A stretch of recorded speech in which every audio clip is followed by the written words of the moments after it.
खम्मागणी राजस्थान। दोस्तों, क्या एक अदालती फैसला किसी राज्य को दो भागों में विभाजित कर सकता है, वो भी किसी सीमा या जमीन के विवाद को लेकर नहीं बल्कि उस भाषा को लेकर जो कि हम अक्सर बोलते हैं। मई 2026 में सुप्रीम कोर्ट के एक आदेश के बाद जहां पर पूरे राजस्थान में जश्न का माहौल होना चाहिए था, वहां पर सालों से जो राजस्थानी भाषा को लेकर पहचान दिलाने की मांग चल रही थी उसको कोर्ट द्वारा हरी झंडी दे दी गई है। लेकिन जैसे ही ये फैसला आया तो पूर्वी राजस्थान के भरतपुर, करौली और धौलपुर जैसे इलाकों में इसके विरोध को लेकर चिंगारी भड़क उठी। आखिर क्यों पूर्वी राजस्थान ये बात कह रहा है कि उन पर एक जबरन बाहरी भाषा थोपी जा रही है? आइए इस वीडियो में जानते हैं क्या है पूरी कहानी। सबसे पहले ये समझते हैं कि आखिर ये मामला कहां से शुरू हुआ। तो सुप्रीम कोर्ट के एक बेंच ने राजस्थान सरकार को कड़े निर्देश दिए हैं कि राष्ट्रीय शिक्षा नीति 2020 के तहत राजस्थान के प्राथमिक स्कूलों में राजस्थानी भाषा को शिक्षा का माध्यम यानी कि मदर टंग बेस्ड एजुकेशन बनाया जाए। कोर्ट ने सरकार को साफ निर्देश दिए हैं कि इसके क्रियान्वयन के लिए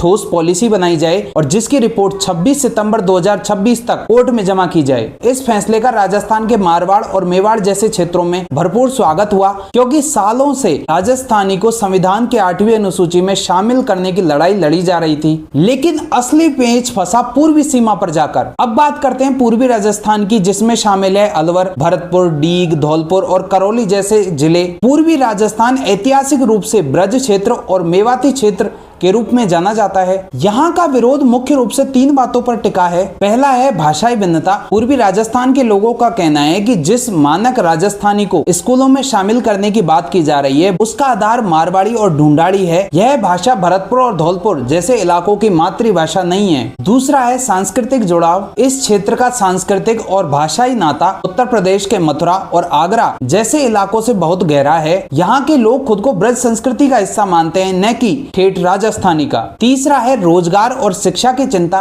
स्थानीय युवाओं और छात्र संगठनों को डर है कि यदि भविष्य में सरकारी नौकरियों में राजस्थानी भाषा को अनिवार्य कर दिया गया तो राजस्थान के पूर्वी इलाके वाले बच्चे पीछे रह जाएंगे, क्योंकि राजस्थानी में वो पले बड़े नहीं है। उनकी एक तरीके से भाषा हिंदी और ब्रज क्षेत्र वाली है। दूसरी तरफ राजस्थानी भाषा के समर्थकों का तर्क है कि राजस्थानी भाषा एक अकेली बोली नहीं है बल्कि एक अम्ब्रेला बोली है, जिसके अंतर्गत मारवाड़ी, ढूंढाड़ी, मेवाड़ी और ब्रजभाषा ये सारी भाषाएं आती हैं। उनका मानना है कि यदि हम राजस्थान के लोग एक साथ होकर हमारी राजस्थानी भाषा को आगे नहीं बढ़ाएंगे, उसके लिए प्रयास नहीं करेंगे तो इसे राष्ट्रीय स्तर पर पहचान नहीं दिला पाएंगे। अब असली परीक्षा राजस्थान की सरकार की है, क्योंकि सितंबर 2026 की डेडलाइन भी नजदीक आ रही है। अब उनको एक ऐसी बारीक और संतुलित नीति बनानी होगी ताकि इसे मान्यता भी मिल जाए, इसको राजस्थानी भाषा को पहचान भी मिल जाए और जो ब्रज क्षेत्र के, मेवात वाले क्षेत्र के जो लोग इसका विरोध कर रहे हैं, जिन कारणों से इनका विरोध कर रहे हैं, वो भी बने रह जाएं, यानी कि उनकी बात भी मान ली जाए। स्थानीय लोगों की मांग ये है कि यदि मातृभाषा को ही लागू करना है तो बजाय राजस्थानी को लागू करने के हमारे वाले इलाके में यानी कि पूर्वी राजस्थान में मेवाती भाषा को लागू किया जाए या फिर ब्रज भाषा को लागू किया जाए। दोस्तों, भाषा केवल संवाद का माध्यम नहीं होती बल्कि ये हमारी पहचान होती है, हमारी संस्कृति होती है।